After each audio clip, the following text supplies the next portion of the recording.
izninizle sahneye gelmeden önce davetli konuşmacımız GEMMA COLEMAN'ı size tanıtmak isterim. GEMMA COLEMAN şu an OECD bünyesinde politika analisti olarak görev yapmaktadır. OECD'de 10 ve 15 yaşındaki öğrencilerin sosyal ve duygusal becerilerinin gelişimini destekleyen veya engelleyen koşulları ve uygulamaları tanımlayan ve değerlendiren uluslararası bir anket olan Sosyal ve Duygusal Beceriler anketinin ikinci turu üzerinde çalışmaktadır. GEMMA COLEMAN OECD'ye katılmadan önce 7 yıl boyunca Birleşik Krallık hükümeti için analist olarak görev yapmıştır. Bu süre zarfında ilkokul çağındaki öğrencilerin akademik çıktılarını değerlendirme, COVID-19 pandemisi sırasındaki öğrenci devamsızlığını inceleme ve özel eğitim ihtiyacı olan öğrencilere etkili destekleri araştırma da dahil olmak üzere bir dizi eğitimle ilgili konu üzerinde çalışmıştır. Ayrıca GEMMA daha önce İngiliz zihinsel sağlık dernekleri olan Rethink Mental Illness ve Mind içinde çalışmıştır. 2016'dan 2019'a kadar Haringey'deki Mind Derneği için yönetim kurulu üyesi olarak da görev yapmıştır. GEMMA 2012 yılında Exeter Üniversitesi'nden psikoloji lisans derecesiyle mezun olmuştur ve İngiltere'deki University College London'dan zihinsel sağlık araştırmaları alanında da yüksek lisans derecesine sahiptir. Sosyal ve duygusal öğrenme araştırma sonuçları ve çıkarımlar konuşmasını yapmak üzere kürsüye GEMMA COLEMAN'ı davet ediyorum. The stage is yours.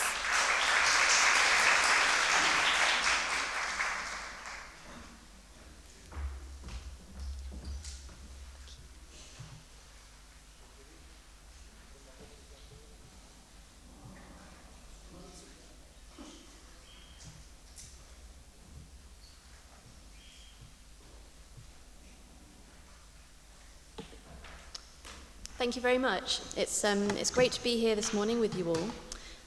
My name is Gemma Coleman. I'm an analyst at the OECD working on the survey on social and emotional skills.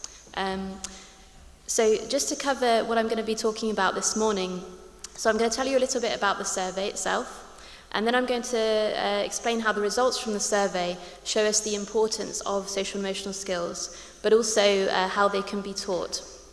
And then finally, I'm going to tell you a little bit about the next steps for the survey and our plans to improve and innovate the assessment of social and emotional skills.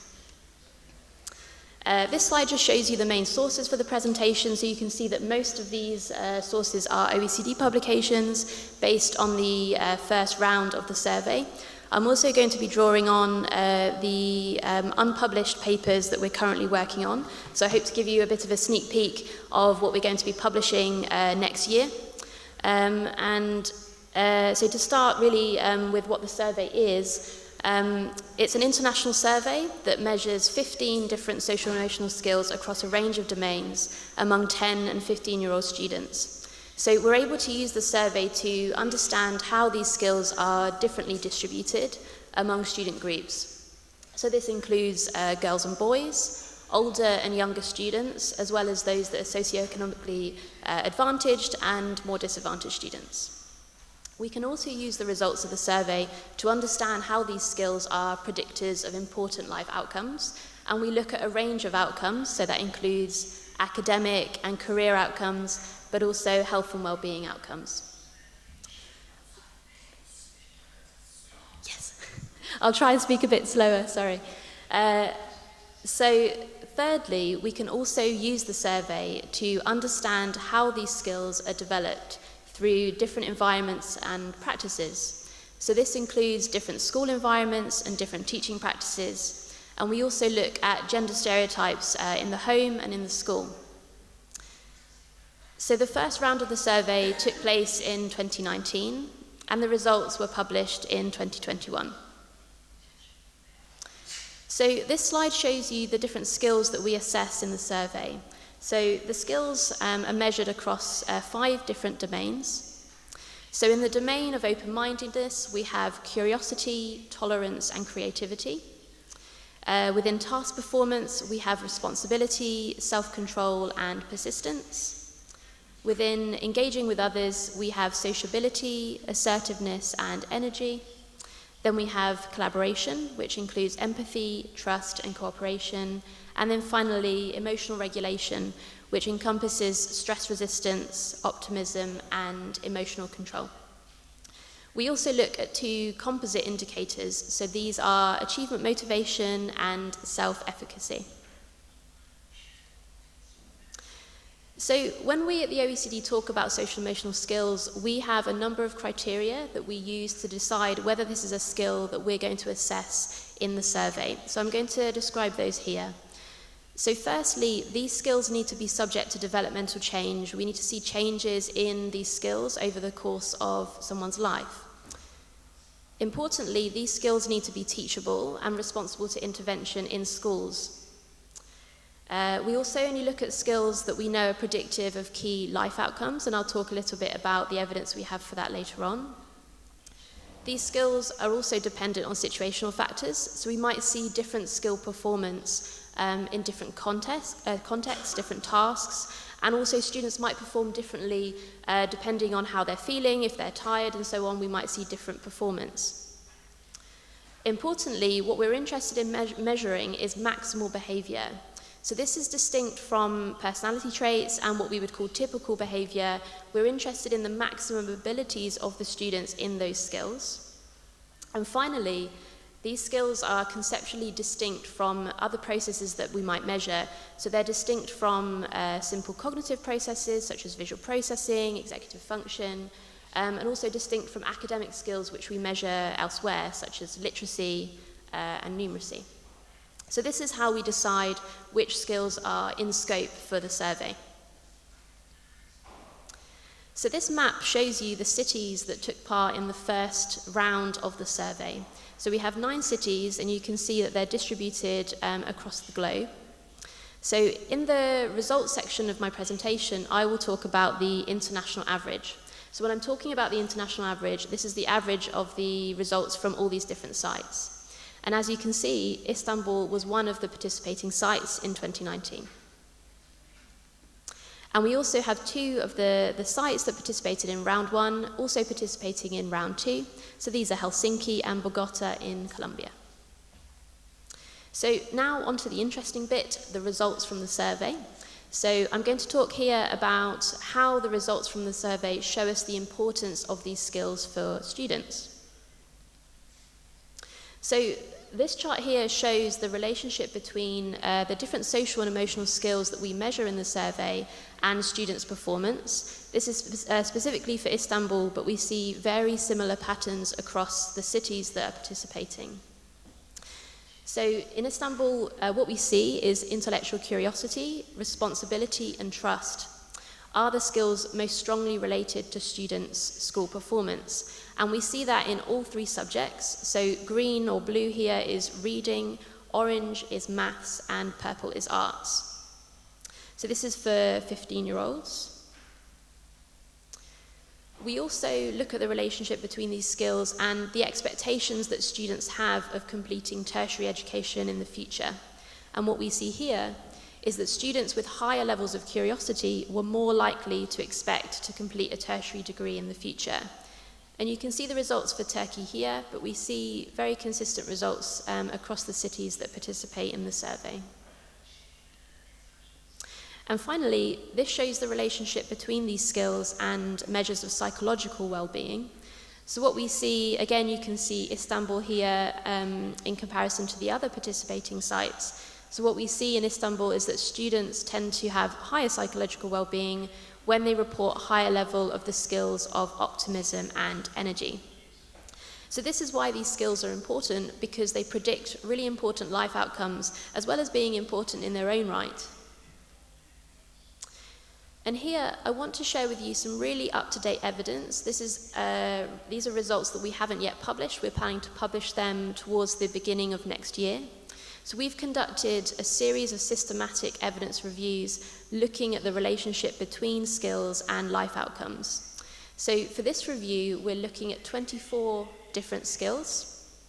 So these 24 skills include the skills that we measure in the survey, but also additional skills. We wanted to make sure that this was the most up-to-date review that we had, and therefore we looked at a huge range of different skills. So we looked at the relationship between these skills and 4 different domains of outcomes. So these are academic outcomes, labour market outcomes, quality of life, and societal outcomes. And the conclusion from this forthcoming review is that social and emotional skills are important predictors, as we see in the results of the survey. But again, as we see in the results of the survey, not all of them in the same way and for the same outcomes. And also, we find that for some skills, the evidence and the research is quite scarce. And this is where we identify gaps in the research to be filled in future. So it's really important that we identify the specific relationships between skills and outcomes, because then when we're designing interventions, when we're deciding which interventions to implement, we can make sure that we're targeting the outcomes that we are most interested in. So to illustrate this is a table from the forthcoming report. This looks at 4 of the 24 skills that we will publish the results for. So these skills are self-control, self-efficacy, emotional intelligence, and empathy or compassion. And you can see the relationship between these skills and these different domains of outcomes on the left-hand side.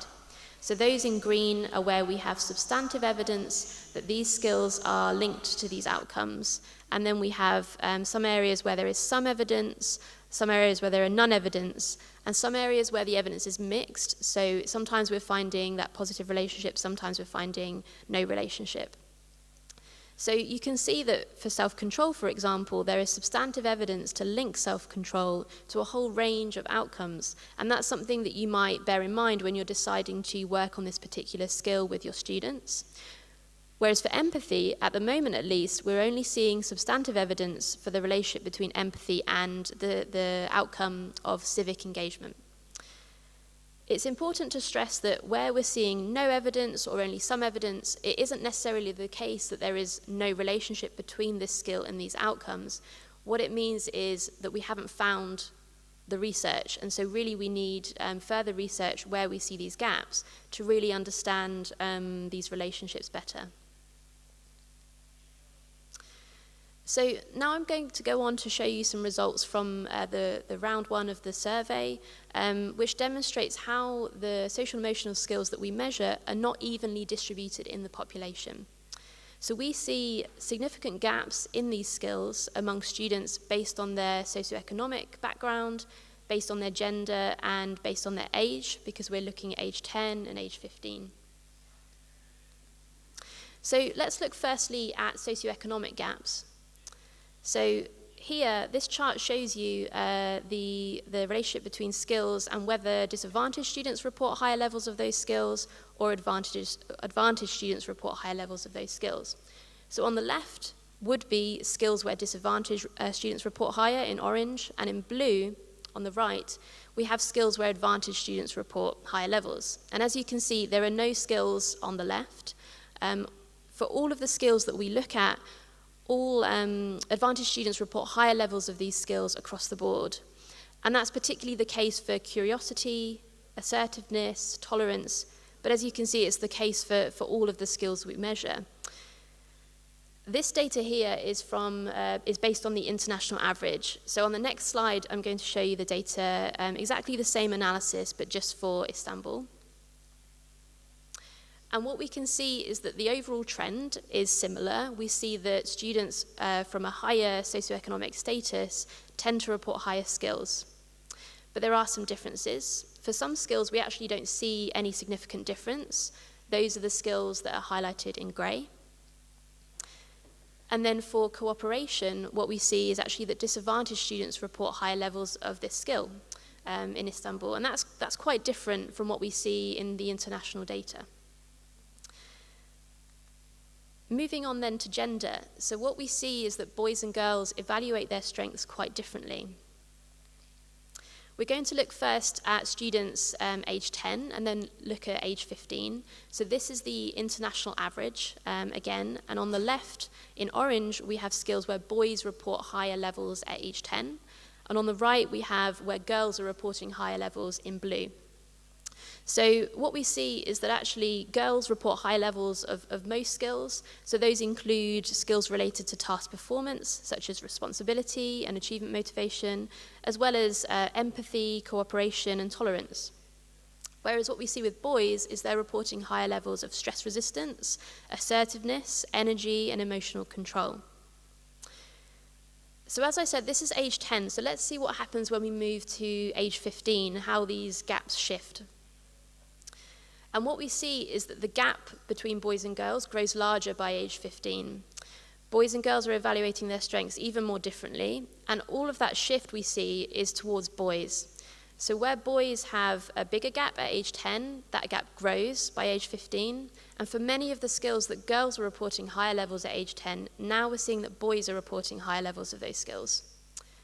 And actually the only skill where that's the exception is for tolerance. So tolerance is the only skill in the survey where we see the gap between boys and girls grow towards girls. Now, the next couple of slides show exactly the same data but for Istanbul, and it's remarkably similar. So this is age 10, and you can see that the majority of the skills at age 10 are reported more highly by girls, and actually the only skill where boys are reporting higher levels at age 10 is stress resistance. And this is age 15, and again, this is remarkably similar to the international average. So we see that shift towards boys for every single skill except for tolerance. So just to sum up, what we're seeing here are gaps in a similar way to we see gaps in academic skills. But although there's a lot of work and a lot of discussion about how to improve those gaps for academic attainment, there's less discussion about how to reduce these gaps in terms of social emotional skills, and that's what we want to see more of. So I'm going to move on now to talk about the results from the survey and how they show us how these skills are teachable skills. So first of all, I want to just explain what I mean by teachability. So the OECD means by teachability skills that can be shaped through school-based deliberate interventions. So what we see in the literature is often that teachability and malleability are confused. So malleability is a skill that can be changed due to external influences, but they're not necessarily intentional influences. They can be unintentional. So we want to be really clear that when we're saying something is teachable, that there is evidence that shows that this skill can be shaped in school. So what does the research tell us? So again, referring to our unpublished reviews that will be published next year, what our meta-analyses and systematic reviews of interventions have consistently demonstrated is that a range of social and emotional skills are teachable in school settings, and this, the research is across a wide range of age groups and different national contexts as well. So here on this slide, these are the skills where we have found a high level of evidence that these skills are teachable. So I'm going to read these out in turn. So we have self-control, assertiveness, empathy, cooperation, stress resistance, emotional intelligence, emotional control, achievement motivation, self-efficacy, metacognition, and conflict resolution. And just to say again, as I said earlier, the fact that there are some skills that are not on this list, this doesn't necessarily mean that those skills are not teachable. It means that we haven't found a high level of evidence that they are. And it could be that as the research progresses, that the other skills do make it onto this list. And what we really want to see is those gaps in the evidence filled so that we can be confident that the skills that we are selecting are teachable. So I'm going to look now at the results from a report that the OECD published in March. And so this report is titled, "Schools are Perfect Hubs of Social and Emotional Learning, but are schools and teachers ready?" So this draws on results from the first round of the survey. So when we say that schools are perfect hubs, what we mean is that they are microcosms of society, where students are confronted with different ways of thinking, living, and communication. So schools offer the opportunity for these skills to be developed in these contexts. So the report focused on analysis of the data collected from principals and teachers.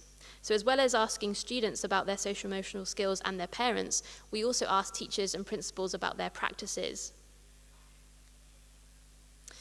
So this report identified 4 building blocks of effective social and emotional education in schools. So I'm going to take each of these in turn and share just a highlight of the evidence for each of these building blocks. And I want to stress that there is so much more in the report, so I'd really encourage you to read it. Istanbul's data is included in the report. So starting with school aims. So by now, most countries have listed the development of social and emotional skills as an aim in their education curriculum or similar documents. However, there is often a disconnect between the written curriculum and what students are actually achieving in schools, the opportunities they're actually given to develop these skills. So this chart shows data from the survey which indicates that the majority of schools intend to implement the official curriculum on average across participating cities. Over 90% of 10 and 15-year-olds were enrolled in schools where principals agreed or strongly agreed that the promotion of these skills is an aim of their school. And so what we have in blue is the results for 10-year-olds and in green the results for 15-year-olds. The bars are the figures for social and emotional skills, and the points are for academic achievement. And you can see that these are remarkably similar to the results for academic achievement. And here we go, here are the results for the cities, and you can see that this is really the case across cities. There is some range, and you can see the figures there for Istanbul. So generally across cities, the share of 10-year-olds, which are in blue, in schools aiming for social and emotional skill development are quite similar. So they range from 90% in Istanbul and 91% in Manizales in Colombia to 100% in Helsinki. So in most cities, slightly more 10-year-olds compared to 15-year-olds attended schools that had social and emotional development as an aim. But in Istanbul, actually, what we find is the results are very similar between 10 and 15-year-olds. So let's move on to our next building block. So evaluation of social and emotional skills. So decreasing the discrepancy between the written curriculum and the attained curriculum requires thorough and systematic evaluation and assessments of students' skills in schools. So information on where students stand in their learning and how they're progressing can help teachers to adjust their teaching, adjust their methods to the students' needs, and make sure that the maximum amount of learning is taking place for each student. And what we see from data from the Programme for International Student Assessment, or PISA, is that schools that systematically record the test results of students, they have higher attainment in reading. And so we also want to see this systematic assessment of students' social and emotional skills to further their development. So what we actually find in the data, however, is that social and emotional skills are less assessed. So according to data from PISA, 93% of students, 15-year-old students across OECD countries and economies were in schools that systematically record students' test results and graduation rates.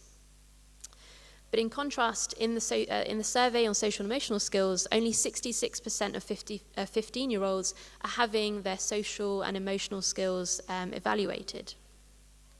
This figure is a bit higher for 10-year-olds at 75%. So for Istanbul specifically, the figures were actually a little bit more promising. So for 15-year-olds, 81% of students were having their skills evaluated, which is quite a bit higher than the international average, but still not quite as high as the figures for academic attainment.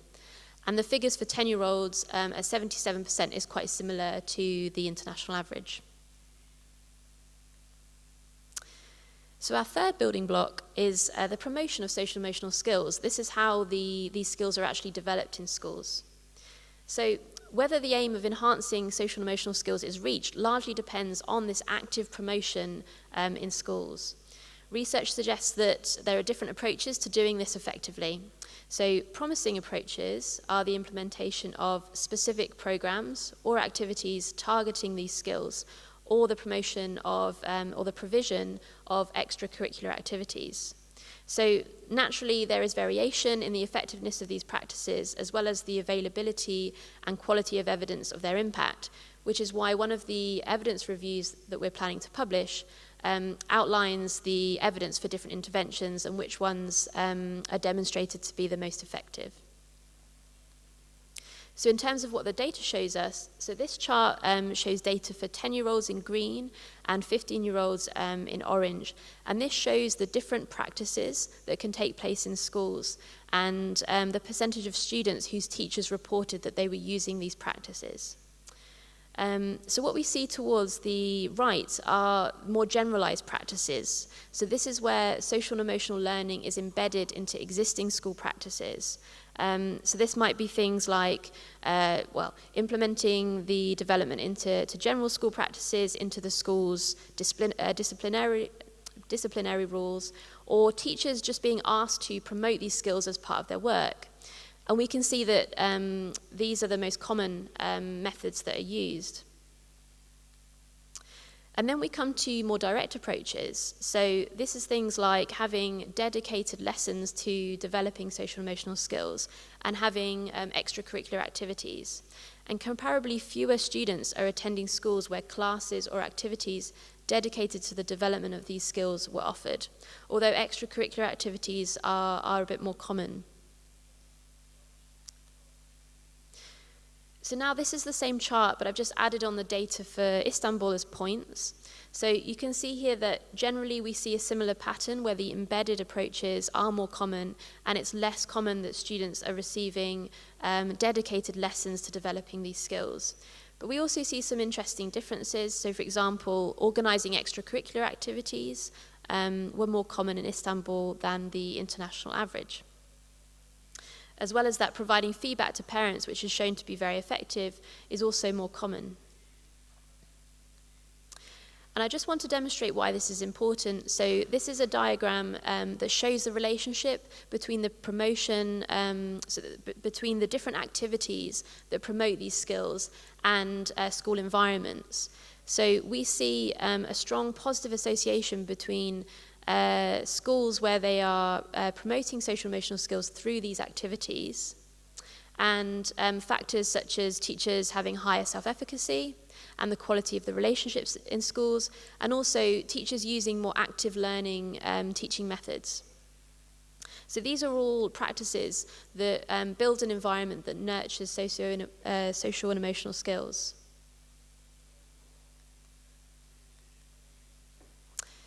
So I'll come now to our final building block. So this is in relation to teacher training. So the results from the survey indicate that most schools rely on teachers to be the drivers of social and emotional education in school. Devoting thoughtful, sustained and systematic attention to children's social and emotional learning requires teachers to have a very sophisticated and specialized set of skills and knowledge. So to develop these, teachers need to be provided with sufficient training on relevant topics. And consequently, what we see is that many programs and interventions include a teacher training element, and this is necessary in order for those interventions to be effective. So this chart shows the proportion of students whose teachers either had no opportunity or had very little opportunity to deal with a number of topics that relate to social and emotional learning in their pre-service and in-service training and professional development. So what we see is that there's a wide gap between the teachers of 10-year-olds and the teachers of 15-year-olds. So teachers of 15-year-olds were much more likely to say that they didn't have the opportunity to cover these important topics, such as child development, student-teacher interaction, methods of teaching that involve group activities, and classroom management. And this gap between the teachers of 10 and 15-year-olds is particularly wide for this practice for the teaching on the far right here, which is specifically developing social and emotional skills in children.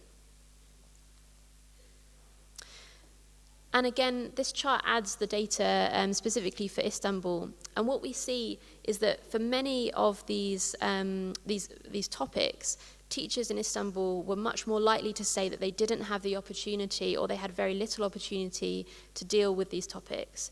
And we see that that's particularly the case for student-teacher interaction, but also for child development and teaching group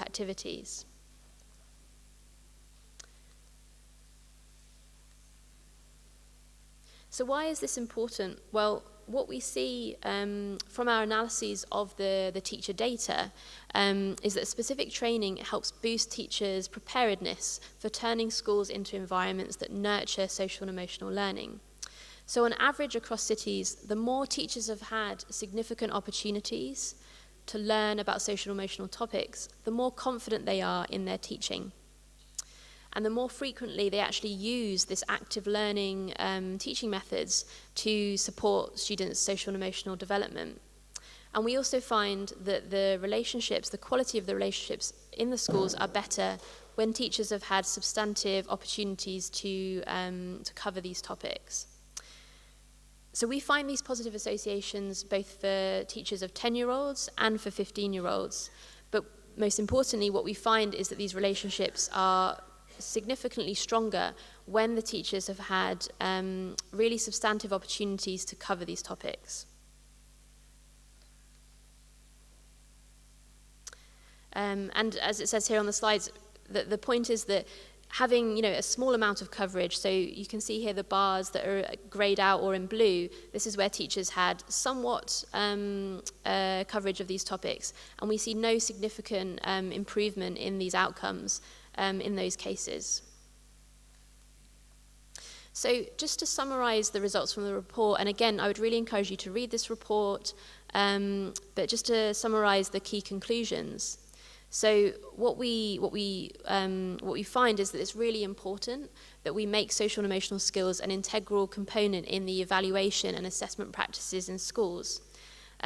This is because it's important that even though social and emotional skills are often acknowledged in the aims of the school as just as important as academic skills, often they're less evaluated than academic skills. It's also important that we ensure that results are shared with key stakeholders across the education system, and this includes parents and decision makers such as principals and higher order administrators.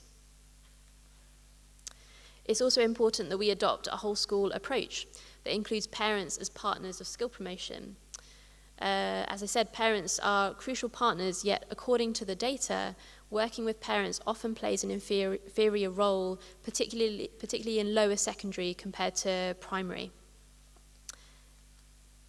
It's also important that we devote sufficient time and attention to social emotional skill development in schools.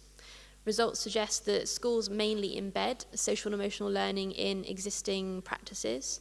And while this can be effective, there is a risk that these skills are skipped or overlooked when we don't have dedicated teaching time to these skills.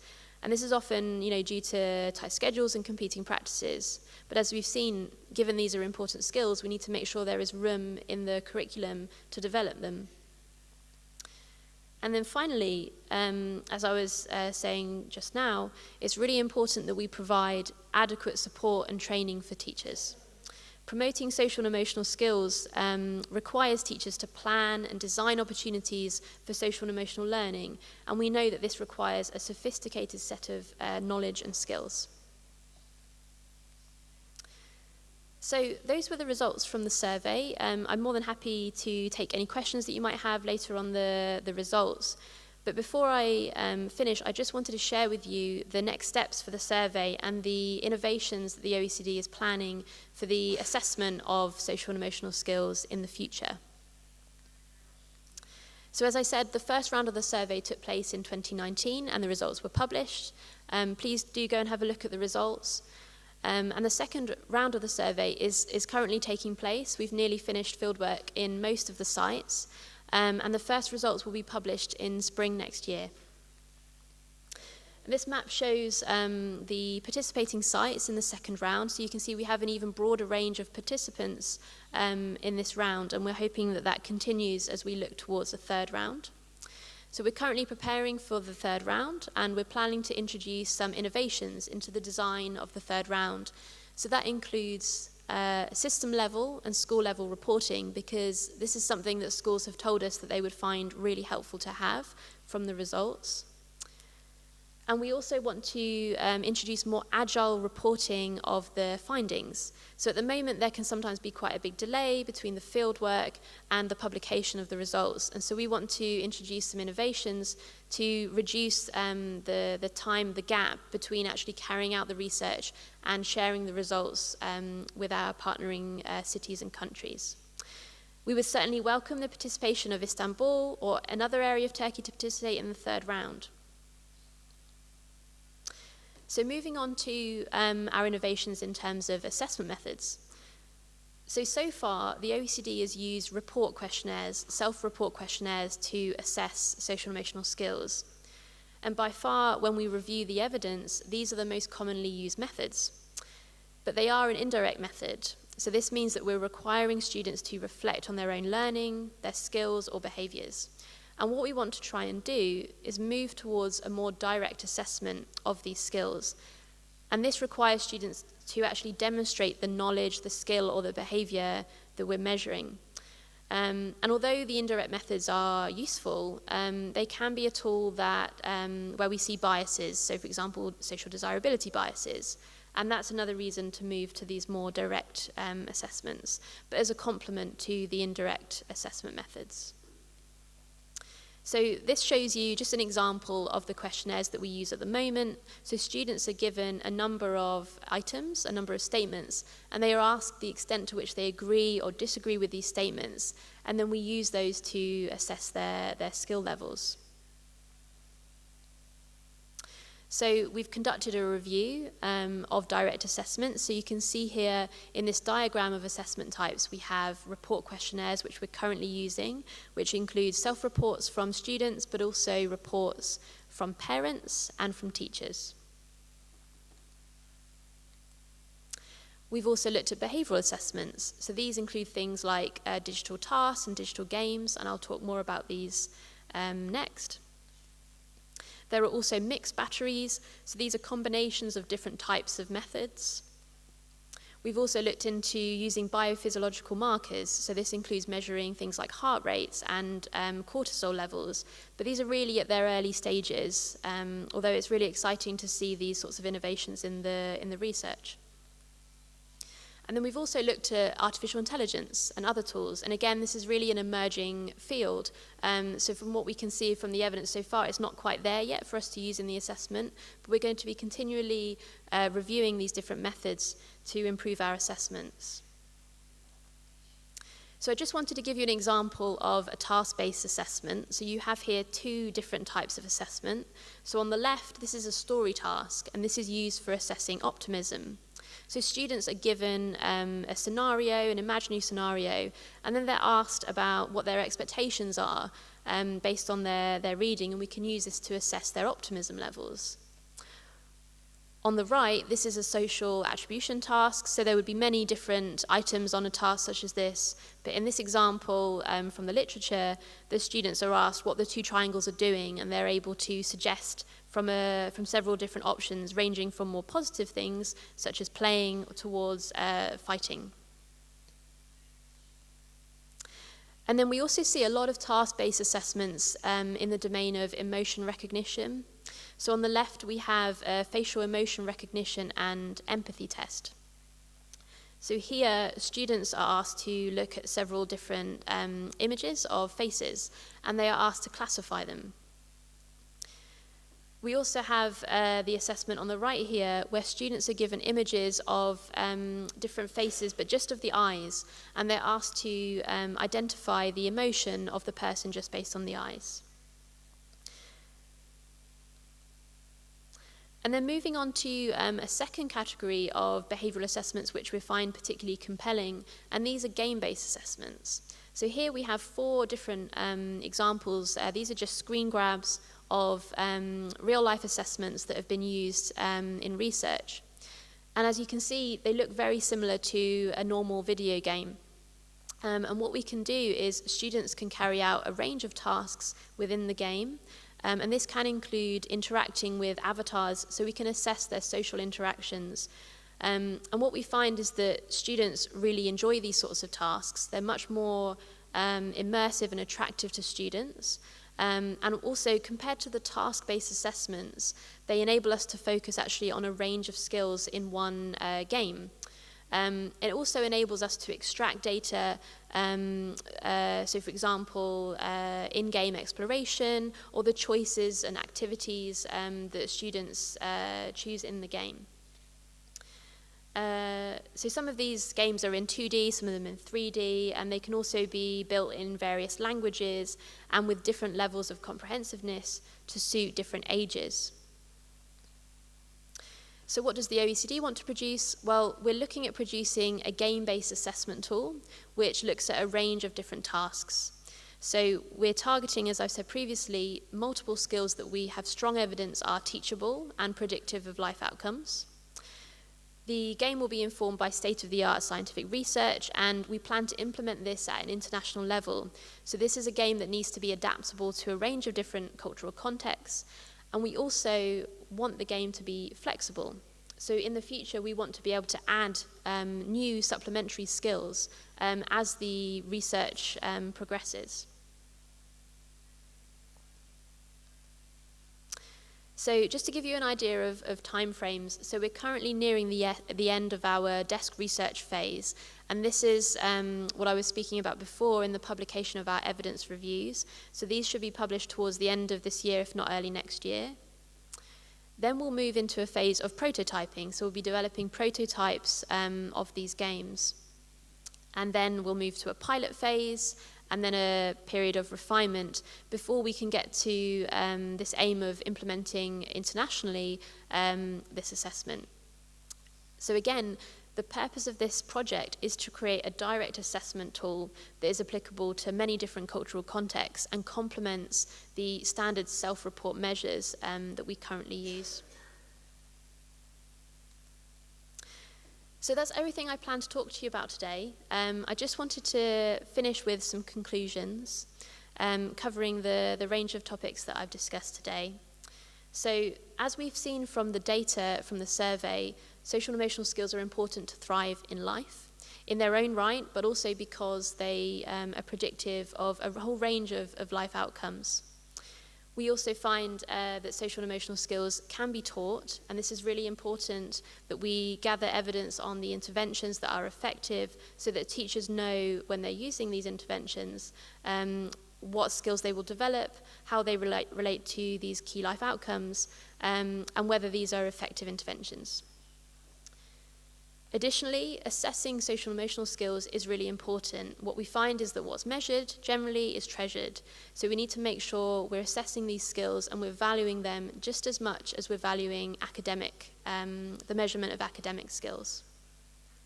And then finally, self and other reported questionnaires are the most frequently used method at the moment in the research. But the OECD is exploring complementary approaches to directly assess these skills. So if you're interested in supporting or learning more about this work, I would really encourage you to, please come and speak to me today, or contact myself or Naomi Ladonne, who's the Senior Project Manager for the survey. We also have our web pages where you can find links to all of the research that I have referenced, and that's where we'll be adding the evidence reviews that I've referenced during the presentation. Thank you very much. It's a real pleasure to be here. And I'm happy to take any questions. I'll need, I think, my headset for that. Thank you. Okay, that might be easier. Thanks.